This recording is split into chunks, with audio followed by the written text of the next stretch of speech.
I've got the dog back for a little bit. Puppy. So, yeah, I know. You're a silly puppy. So, this video is going to be another Attack on Titan video. Kind of a happier Attack on Titan video. As opposed to the extremely depressing ending that we've gotten on different seasons, or the extremely depressing openings or middles or stuff like that are just like, and that person died, and that one's dead, and so is this one.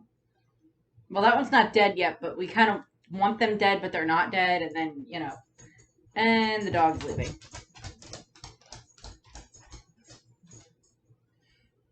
I is sad, Amanda. So the dog left. Yeah, that happens a lot. The dog's like, I'm good. You got me in the video. You're good. You got there. I'm the reason they come to this channel. They want to see the cute puppy. But I have some other cute things behind me. Chewy's cute. I like Groudon. That one's cuddly.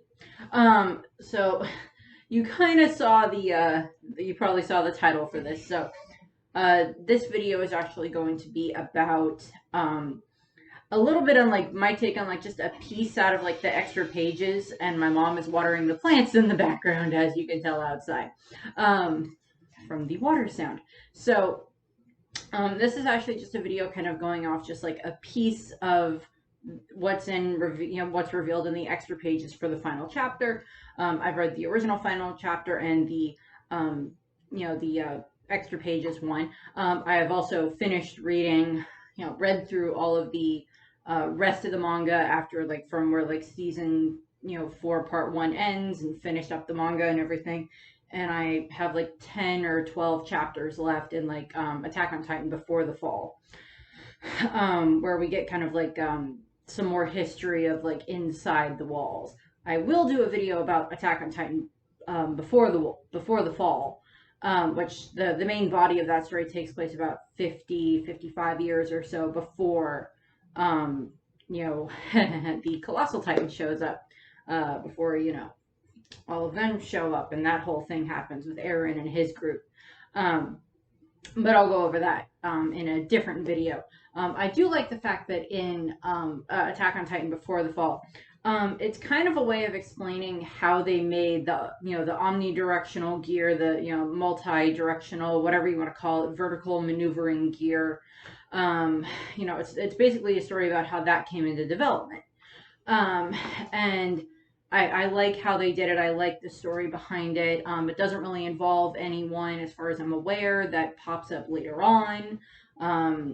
As far as I'm aware of it, it hasn't referenced any of them. Like, it hasn't referenced, like, Commander Pixis hasn't shown up, who, I don't remember how old Commander Pixis is, or was it, Zachary, or whatever, the guy that got blown up by the Jaegerist.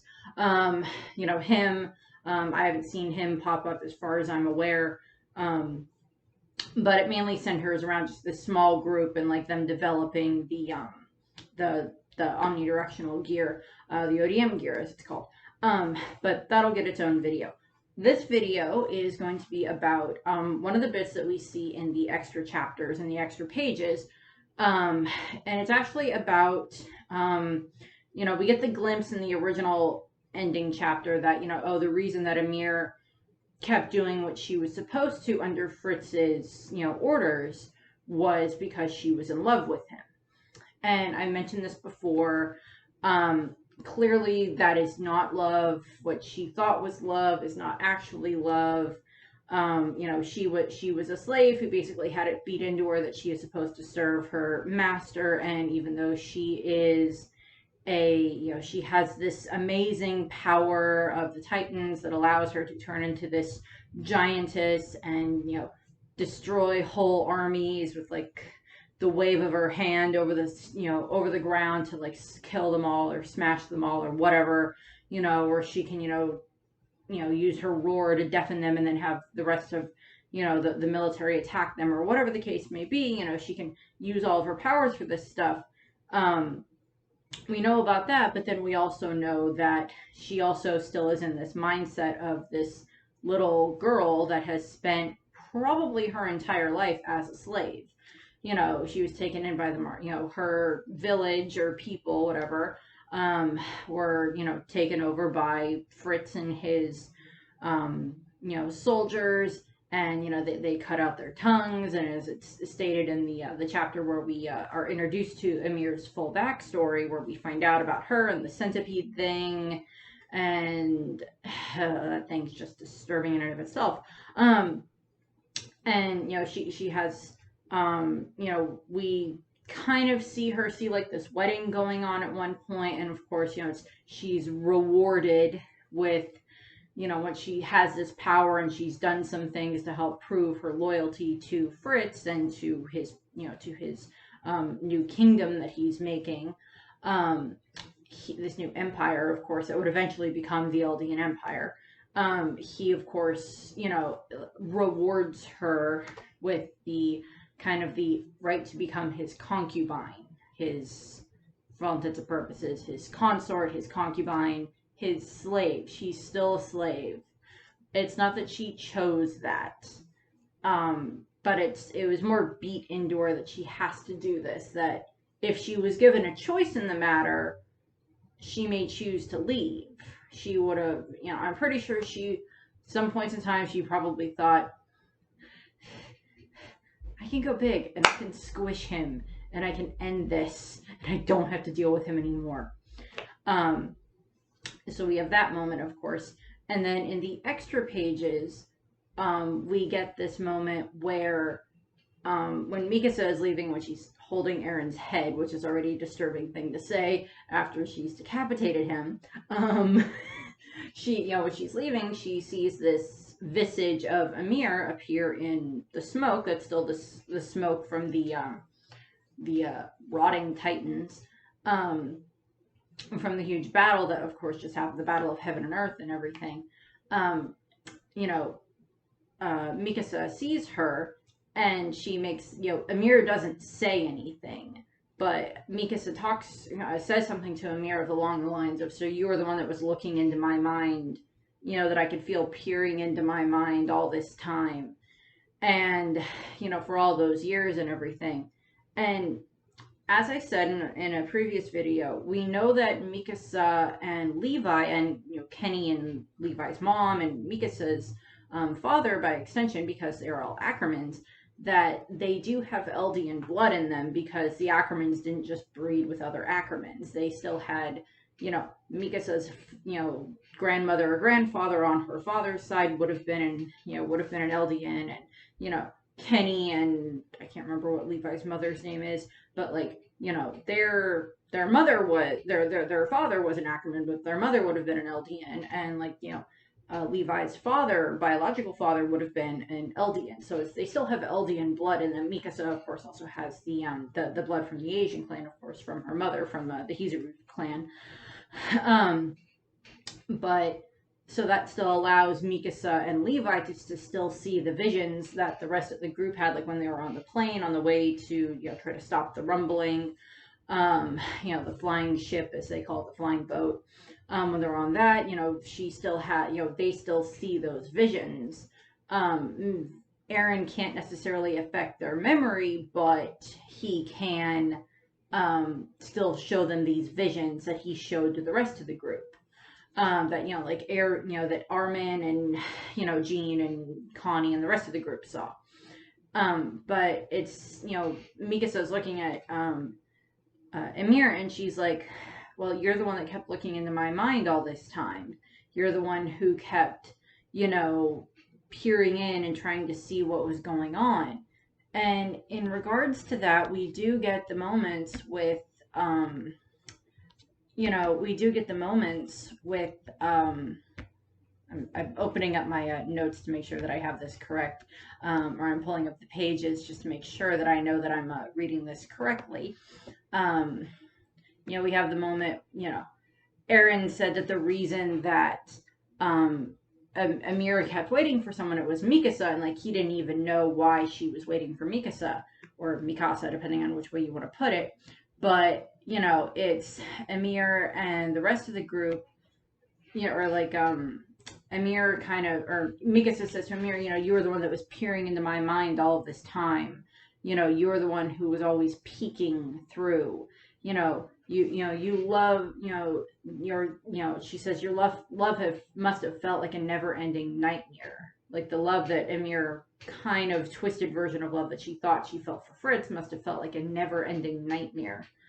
And, and that she took all those lives, all, like all that time that she spent in the past, molding more Titans, fixing her own children, because we know that, Fritz did the horrible thing of, forcing her daughters, Maria, Rose, and Sheena to, eat their own mother. Horrible person, because he didn't see his, they're his own children, but he didn't see them as anything more than a way to keep his empire going, because he told them, when you die, have your children eat your spines and have them, and further down and further down. And of course through that we get the creation of like all these other, the various Titan forms that we get, of course. All the 9 Titan forms, they're, all of them, not listing them all, but, we know all of them, via like evolution of the other Titans. And of course, in the final battle, we saw, Eren, via kind of Ymir's help, was able to summon all of these different, visages. Well, they weren't illusions, they were actual, versions of the, actual physical flesh and blood versions of these former shifters, of the former ones that had held each of the 9 Titans. And, they're trying to help protect Eren's, giant, weird centipede spine body thing, and, prevent them from going after, prevent Armin from being able to turn into the Colossus Titan, the Okapi pig one, trapped Armin and him, and moved on, and like the rest of them were trying to fight the others and everything. And, Ymir, for like 2,000 years in like the timeline of everybody else, but in her timeline, as Zeke put it when he's in the past, when he's talking to Eren from the past, that he's like, well, it felt like an eternity, but it felt like no time at all. And for Ymir, she spends all that time just sculpting more and more Titans, in the manga, and when we, we'll see this in the anime, when she's, she sculpts every single one of the Colossus Titans that are the Wall Titans. She sculpts every single one of, all of the Pure Titans, and she sculpts, all of the bodies, all the Shifter Titans. Whenever they change form, she sculpts them, and then when they change back, or like if they're injured, like, she was, fixing Zeke up, patching him back together. And it's implied, basically said she's been doing this for the past, 2,000 years, which for her has probably felt a lot longer than that, like that never-ending nightmare.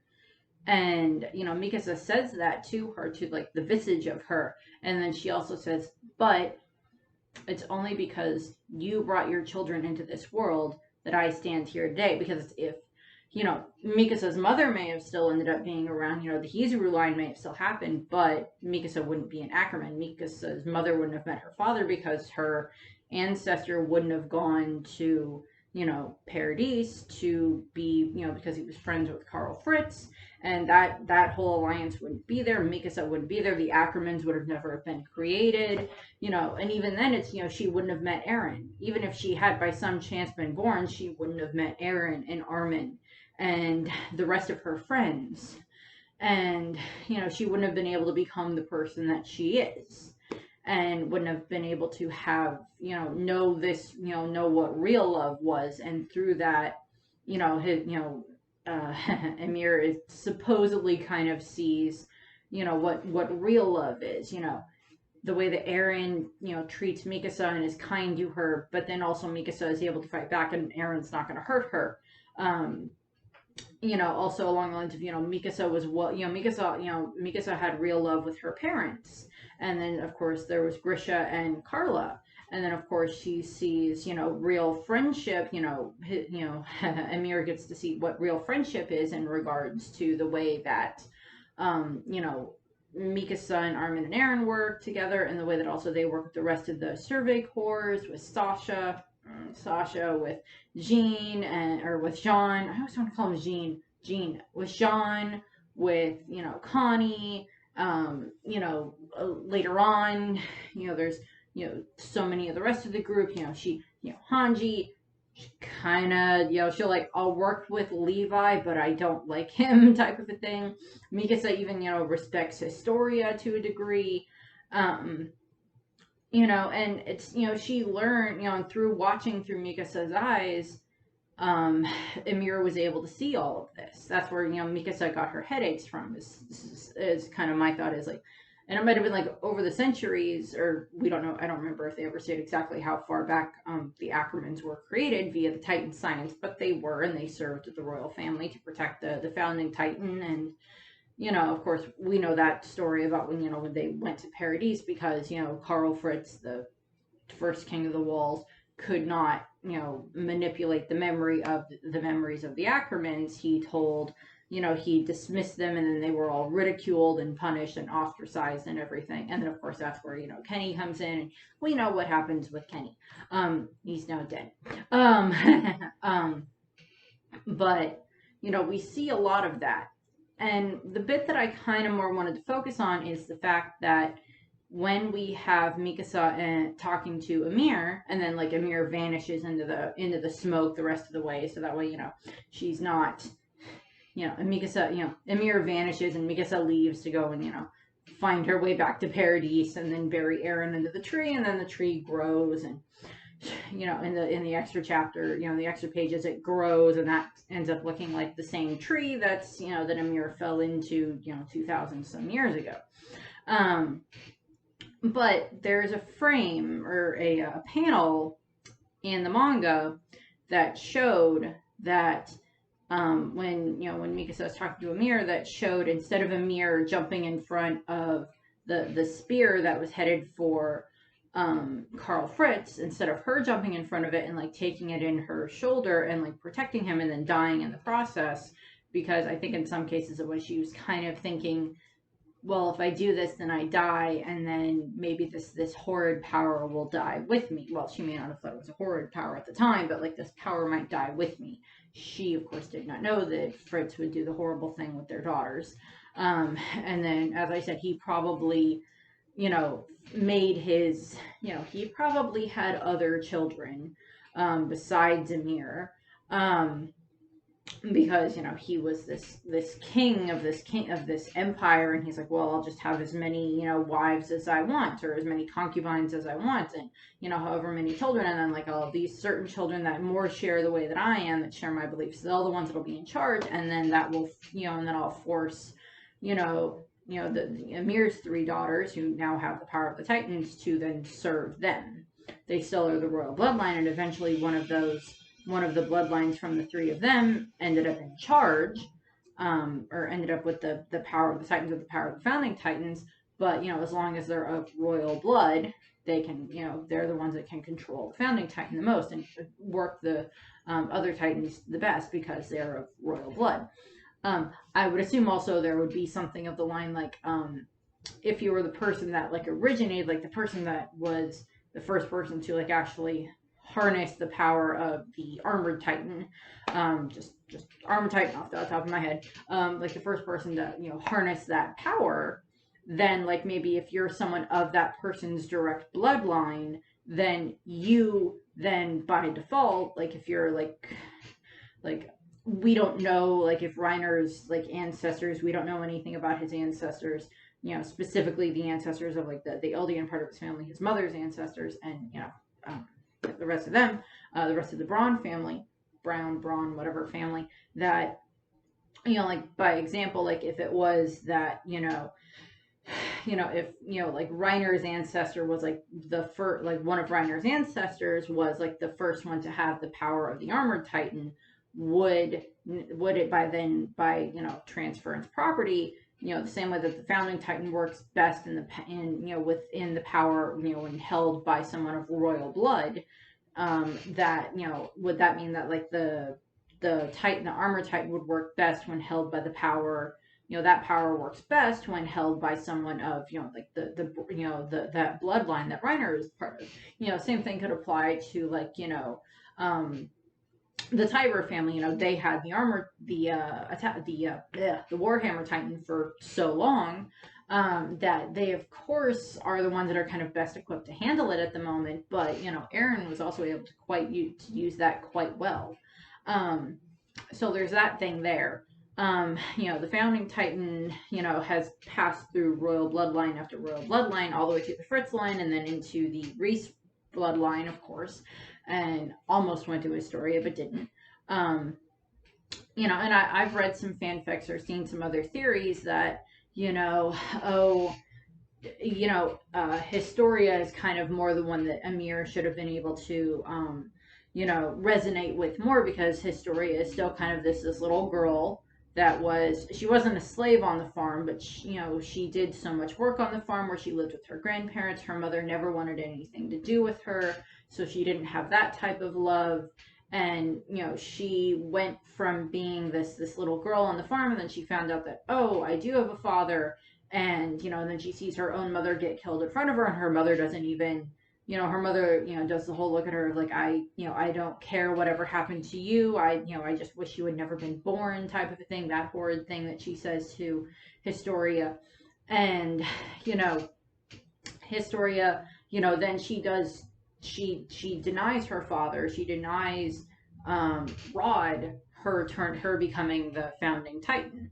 And you would think that that would be something there that also Ymir might have been happy about. Like, maybe Ymir was waiting for certain other events to take place, before she could be free. But in the panel, back to the panel because I ramble, in the panel, we see Fritz sitting on his throne with the spear in his chest. He's dead. And we see Ymir hugging her 3 daughters, Maria, Rose, and Sheena. We see them hugging. And we see this, and I just, I like it. We see them hugging, and she's just like, her 3 treasures. She still has her 3 treasures with her. She didn't lose her 3 daughters. She didn't, put them into that type of a fate of becoming monsters that they didn't want to be, And maybe that is something to do with, now that Ymir's, the power of the Titans is gone, therefore there is no more reason for Ymir to exist in this world, to be connected to that, to be this connecting point. The past doesn't need to exist anymore because there's no more power of the Titans, and now Ymir gets to be free. At the end of the previous chapter, 138, we see, when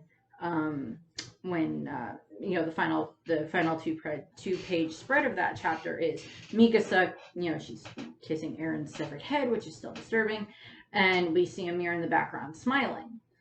And and then, of course, in the extra pages we see Ymir telling, kind of showing that she's, I guess, kind of free. I guess she gets to finally pass on. She gets to finally rest. She doesn't have to sit in this kind of hellscape, molding more and more Titans, molding, using the sand, the clay that's there, and molding more of these horrid things that keep going to kill more people when she doesn't necessarily want to, but she is forced to. Because all this time, she was either worshipped as a god, or a goddess. She was worshipped as a god by the Eldians, or she was worshipped as this devil, horrid thing, monster by the rest of the world, by the Marleyans and by all these other races that just despise the Eldians because they had the power to turn to Titans. And of course there's the whole, that you can be a devil or you can be a god. It depends on who, what lens you're looking through, type of a thing. In some countries, oh, what we're doing, oh, this ruler does this thing, so to some people it's the right thing, but to a lot of other people it's the wrong thing. That applies to any type of side of argument. Oh, this is the right thing. Oh, this is the wrong thing. I'm right. No, you're wrong. No, you're right. No, I'm wrong. You're a horde monster, or no, you're a god, or type of a thing.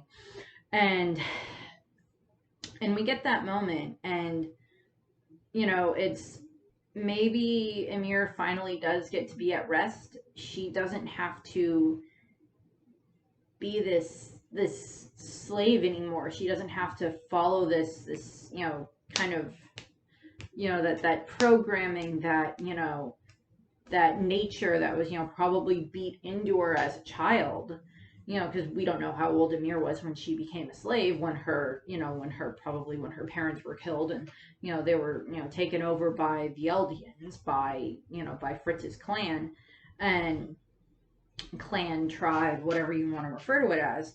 And she was only, we don't know how old she was. We know that she had the Titan power for 13 years, and she maybe looks to be maybe a very young teenager at the time frame when she gets the power of the Titans, when that spine thing attaches to her.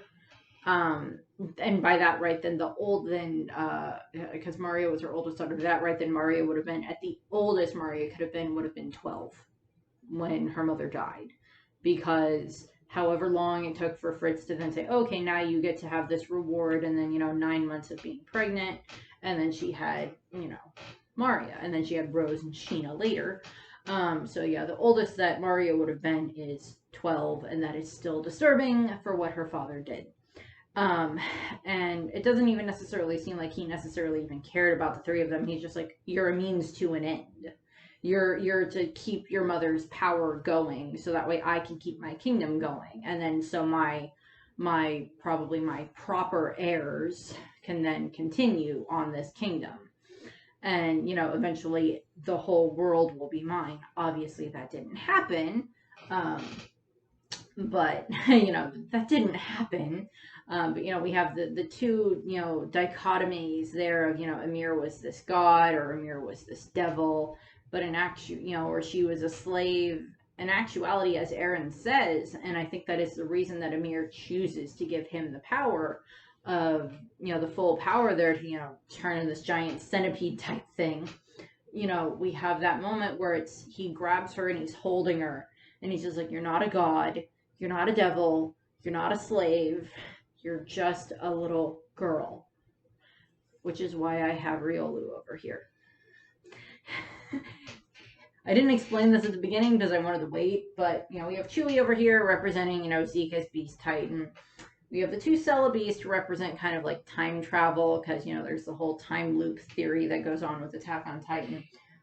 And Groudon is kind of here as a representation of like this horrid thing that's just gonna like scorch the earth.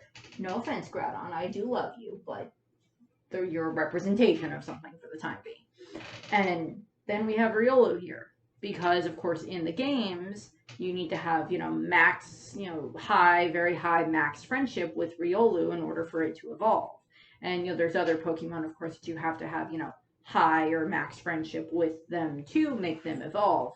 But Riolu was the one that I had sitting around. So Riolu is the one that got picked to be part of this. And Ymir was just this girl, this probably preteen, just turning into a teenager-ish type girl when she got this power. And she thought if she used this power for what Fritz wanted her to do, that it would make him actually care for her. It would make people actually care for her. And I don't think that went, that obviously did not quite go the way that she wanted, because Fritz obviously did not love her. He did, when she took the spear for him to prevent him from being assassinated, he's just like, get up. Why are you still laying there? Just get up. You shouldn't be, why are you laying there? We know that you can heal yourself. Just stand up. This lazy little wretched thing. And then he makes, his daughters eat her, which is still a very disturbing thing to say. Yeah, it's an extremely disturbing thing to say. But, Ymir loved her 3 daughters, and now she does get this ability to pass on and kind of get a little bit of, I guess, somewhat of a happy ending. She finally at least gets to be at rest. She doesn't have to be this slave anymore. She doesn't have to follow those orders from from whoever possesses the founding Titan anymore. She doesn't have to make these horrid monsters. She can go and actually see her daughters again, her 3 treasures. And, maybe in whatever version of the Eldian afterlife there is, I guess kind of the paths were a little bit of a version of an afterlife. since, you know, we see the other former shifters there during the final battle. You know, Zeke kind of awakens them. Zeke and Armin kind of awaken the other shifters, you know, because we see, you know, we see Ymir, as in from the Survey Corps, that was in love with Historia there. We see Dr. Xavier there, Dr. Tom. We see Bertolt there. We see both of the Galliards, you know, Porco and Marcel. We see, oh, who else? We see Grisha. You know, we see all these, you know, the ones that were now kind of on their side. We see them pop up and they start, you know, fighting back against the other visages of the, you know, of the other shifter titans and helping the Survey Corps members, you know, helping, you know, Mikasa and the rest of the group that are there. They fight back against them. And, you know, so we get that. And, you know, it's now Ymir kind of gets the chance to be free, because kind of the last thing that Mikasa seems to say to Ymir is, goodbye forever, Ymir. And hopefully that means that, you know, Ymir gets to be at rest. She gets to be with her daughters. Maybe she gets to go to the afterlife and find whatever version of Fritz is still there, and she can continually stab him there with a spear for the rest of her life. Or for whenever she gets angry, she's like, Mommy, like one of the three will be like, you know, it's like, Mom, where are you going? I'm going to go stab your father with the spear because I should have done it a long time ago. Okay, Mommy, have fun, type of thing. You know, Fritz deserves it.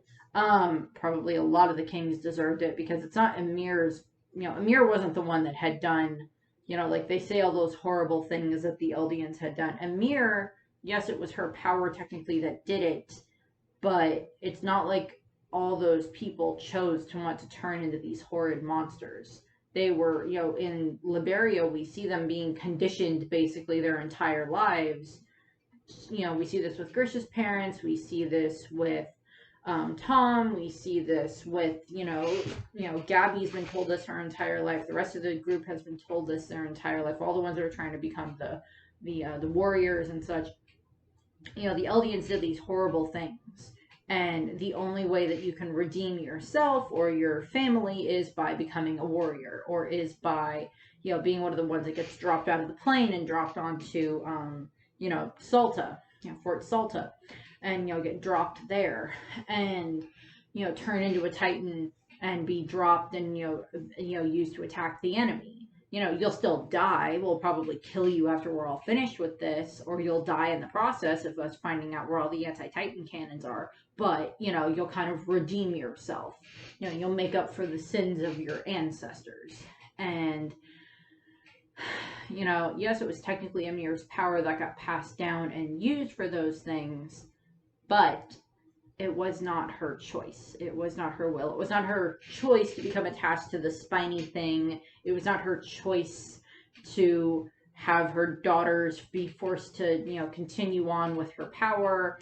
You know, if she was actually fully given a choice, she may not have taken the power, and she may have just found a way to flee.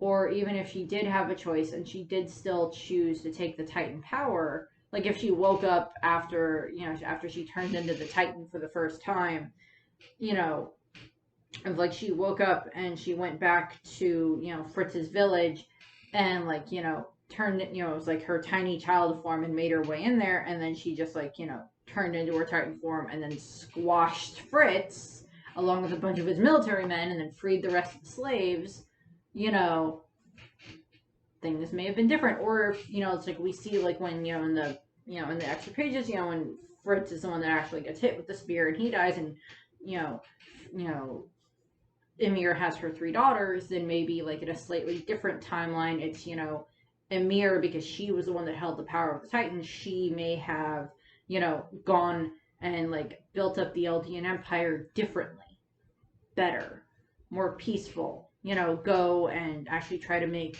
you know, peace treaties or agreements with maybe not necessarily the Marleyans, but like with like the Hizuru, like, you know, that type of stuff. And then of course that begs the whole question of, like, if it is, like, you know, maybe going into the time loop theory a little bit there, that if Ymir did go back, And like she did choose to, let the spear hit Fritz and kill him, and she gets to keep her daughters. Does that mean she still has all of the knowledge that she had from being in the past? Because you have to assume that her being in the past for, all that time frame, the 2000-ish years, plus or minus however long it actually feels for her in the past while she's sculpting everything. Because in the real, in what we see in the anime, it's like in an instant that they turn into the pure titans, or that they turn into the shifters. It's within an instant. When they're like healing, like when we see Ymir from the Cervicore and Eren, when we see their limbs healing in, I think, season 2, when we see that happening, where we see their arms and legs healing from where they were bitten or cut out of their titans, or in Ymir's case, still healing from when she fought all the titans at the castle. I think it was at Utgard Castle. We still have those moments where it still takes a little while in the real world for it to heal. It still heals, and it's a lot faster than they're regenerating limbs. Of course, most people can't do that unless you're Deadpool. Oh no, Deadpool's a titan. We're all screwed.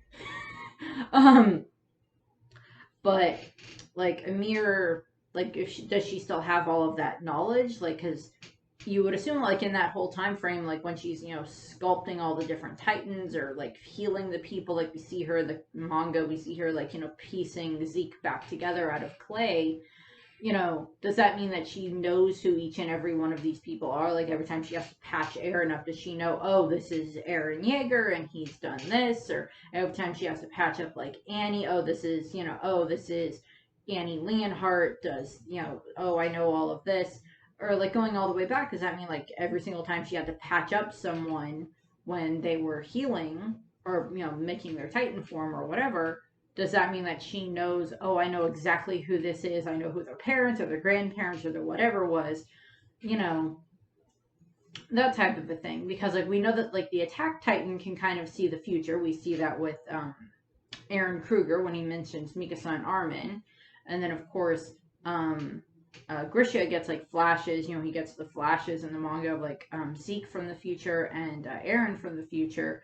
But he's still compelled to do as Eren told him to do, and he's still compelled to, slaughter the Reese family. But it's just, does Ymir know all of that? Would she be able to use that as a way to, oh, well, I know what's going to happen. I can go and find these allies. Maybe I can give these specific powers to these specific people. Maybe make the Titans better. Maybe find ways of being able to revert people from a pure titan into back into a human form without having to have them eat one of the shifters, or without having to, like, destroy the power of the titans. So maybe there's something there that could be good for Ymir to do. Maybe that resulted in something different. We don't know. Maybe there'll be another Attack on Titan manga at some point in the future. Maybe someone else will take over. Maybe someone will take from that point. I know that different fan fiction people have written some different things about that. I have some ideas on the matter, obviously. So we'll see what happens with that. Yeah, that's pretty much what we got for this video. For me, the Beast Titan and the Pokemon, particularly the one that needs friends. I love Riolu. They are so cute. I love Riolu and Lucario. I just think they're so great. Yeah. But so that's what we got there. I thank you very much for watching. I hope you enjoyed the video of me rambling. Maybe Ymir got, like, a slightly better time. Maybe she didn't. We don't know. I thank you for watching, and I hope you have a nice rest of your day. Bye. It was you this whole time, wasn't it? The one who is always peeking into my mind. Your love must have felt like a never-ending nightmare.